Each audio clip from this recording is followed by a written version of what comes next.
So originally, way back when, I never really intended on becoming a scientist. It just is kind of something that happened by accident. So straight out of school, originally I wanted to study medicine. Didn't get in the first time I did it. I applied in Ireland, sat the HPAT. I did okay in it, but my Leaving Cert results weren't amazing. Redid the Leaving Cert because in Ireland you have to, if you want to reapply into medicine for some reason, you have to sit all of your subjects again, like all of them, and everything changes. Yeah, so resat that, didn't get in the second time, and then I thought, you know what, I might as well just do a degree and then try as a postgrad. But I was a little bit worried about that because I heard that it was a lot harder to get in as a postgrad, but at the same time I didn't want to waste lots of time trying to get in as an undergrad. So because I had technically wasted 2 years trying to get in the first time, and in Ireland, like the US, it takes 4 years to get an undergrad degree, I decided to come over here to England where you can get an honours degree in 3 years. So I did that. I applied to uni here, got in, studied human biosciences, got a degree, and then after I got my degree, I was like, do I apply for medicine now? Whew. It was quite intimidating applying straight after being a student. I kind of didn't think about the logistics of it as an undergrad or before I became an undergrad. So once I'd finished my degree, I kind of realized that I wanted to start making money and not be a broke student for another 4 years straight after that. So I thought I'd better get a job first, so maybe work for a year or 2 or 3 and then apply afterwards once I'd saved a bit of money and I can kind of almost afford to be broke, if that makes sense. So straight after my degree, I thought, what jobs can I get out of biology degree? Thought about going into research. Turns out it's really hard to get one of those jobs that pays okay unless you have a PhD.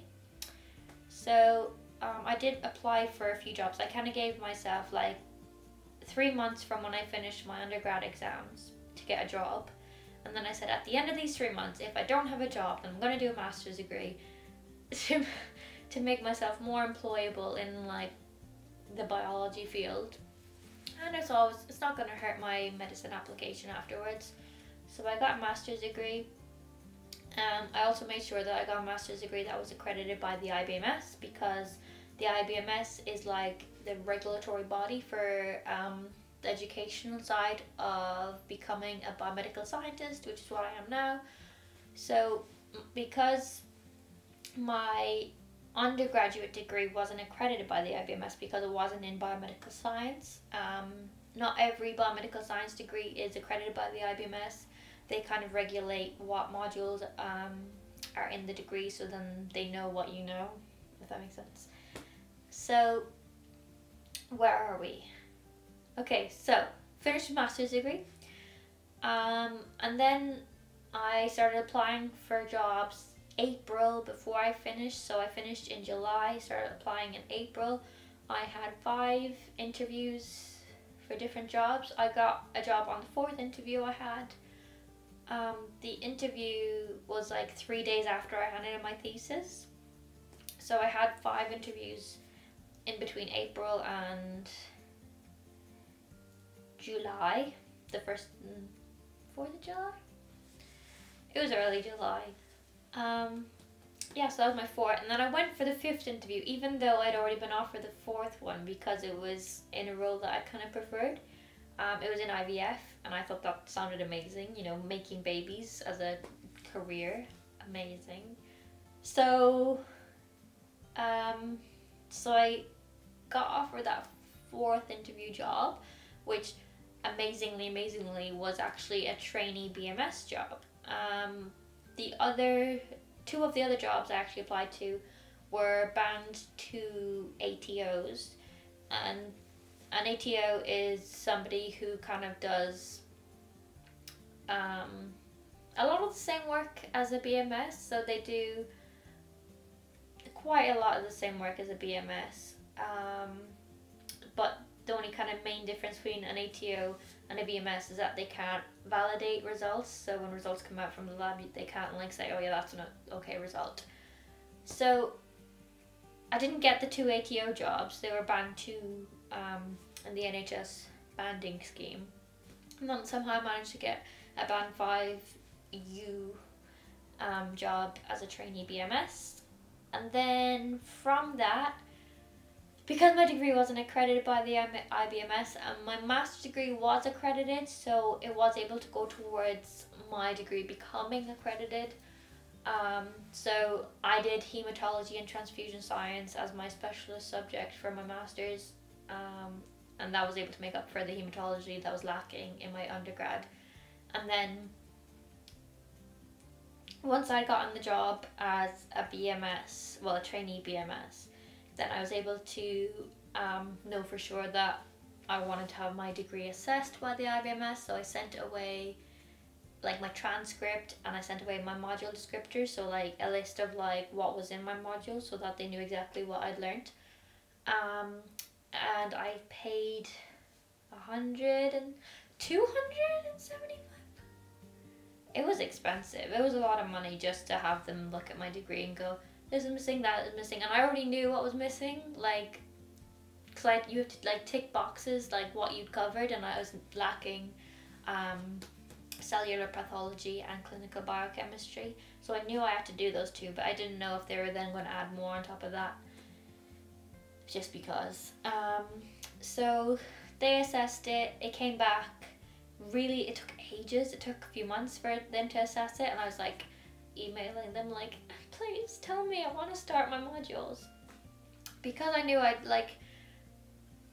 really pushed like my whole training. I felt like I was like the driving force behind getting trained, and I felt like it happened all a lot quicker than it would otherwise would have, because I knew that this isn't a job that I want for life. So I pushed that, and then they got back to me, and then I started my top-up modules. I did them online with the University of Ulster. So I did that, started my modules in February. So I started the job in September, started the modules in February, and you can't start the training portfolio bit until you've completed your top-up modules or until you've gotten your degree, if it's accredited. So because I knew that, I actually started collecting evidence for the training portfolio in October. Like as soon as I was kind of like semi-aware of what was going on, I started collecting evidence of me being competent in doing things in October. And then once I'd finished my top-up modules, I was able to apply for the training portfolio. But because I already had all the evidence done, I pretty much finished the portfolio in like a month. It's meant to take 12 months to do it, but because I had been working from October to June on it, as well as doing the top-up modules, I was able to do it really quick. So I had that done in a month. I then had to wait ages for an assessor to come and look at the portfolio. So even once your portfolio is done and it's been signed off by everyone that works at your lab that's supposed to sign it, then you have to wait for somebody outside of the organisation to come in and look at it and be like, yeah, that's fine, absolutely fine.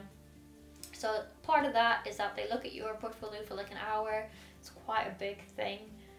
And then after they look at your portfolio, they call you into the room and they ask you questions about your portfolio, and they ask you questions like about stuff that they think is missing, but in a roundabout way. So they'll say, oh, if this happened, what would you do? And if blah blah blah happened, what would you do? To kind of like fill the gaps to make sure that you do know what you're doing. And then after they do that, they ask you to take them on a tour of the lab. That's meant to last for 40 minutes.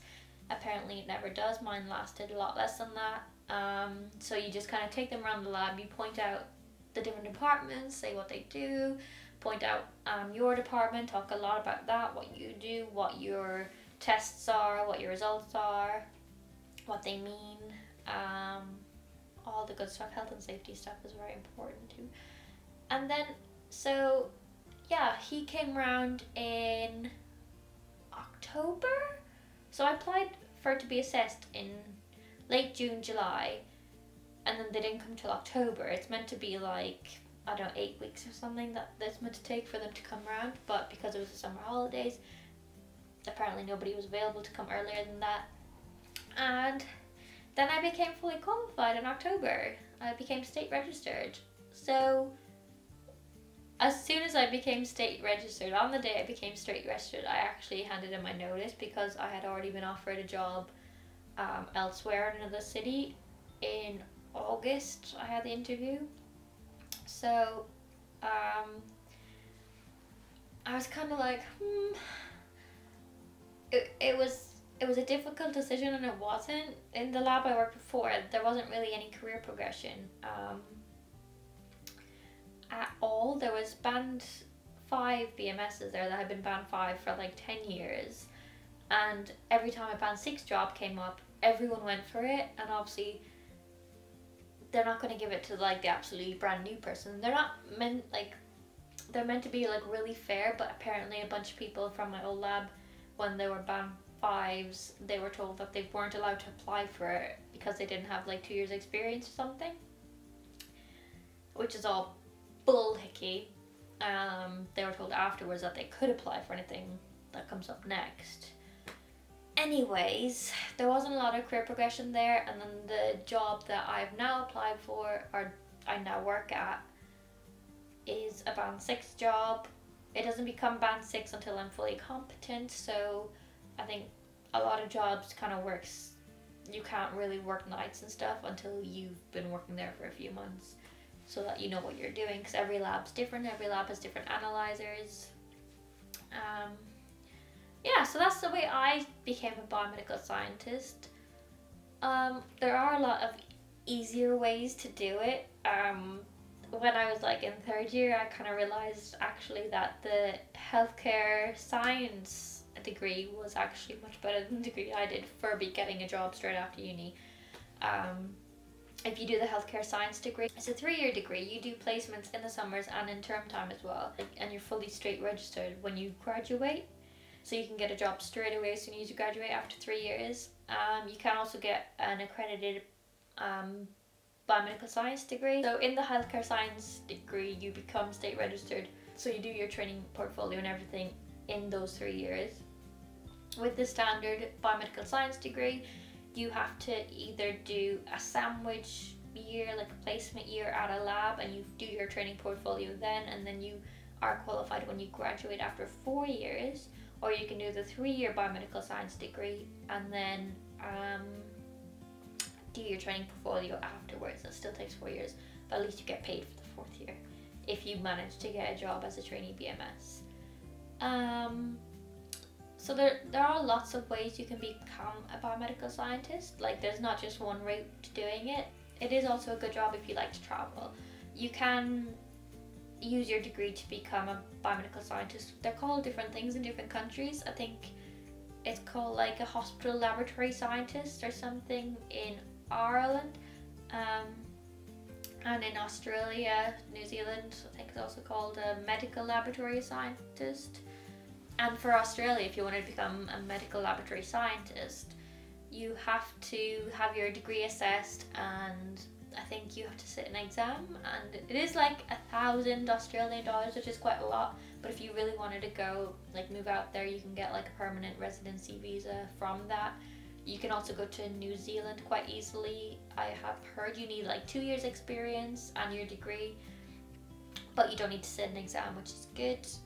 I think it is harder to get into the US because there is like a set degree to become a hospital scientist over there, I think. So I do hope to go on and do medicine after this. I have applied to start next September, but I don't really know if I will get in because my UK CAT wasn't great. I applied to only UK CAT unis. My UK CAT was 2,600. The average was like 2,400 and something, but it's like super competitive, so it's not really a great score. But who knows, we will try, and if not, I will do the GAMSAT and the UK CAT and maybe the BMAT next year, just to kind of cover all bases. So evidently I love being in school, can't get enough of it.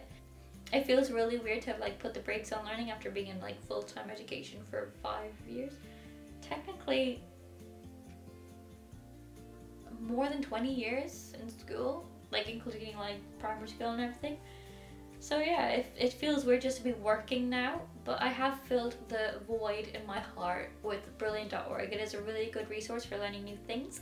They have a really good introductory course to science, if that's what you like learning about.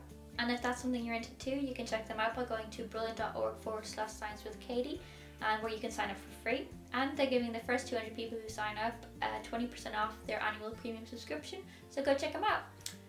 And also, if you want to help the Sending Me to Medical School fund, you can support me on Patreon.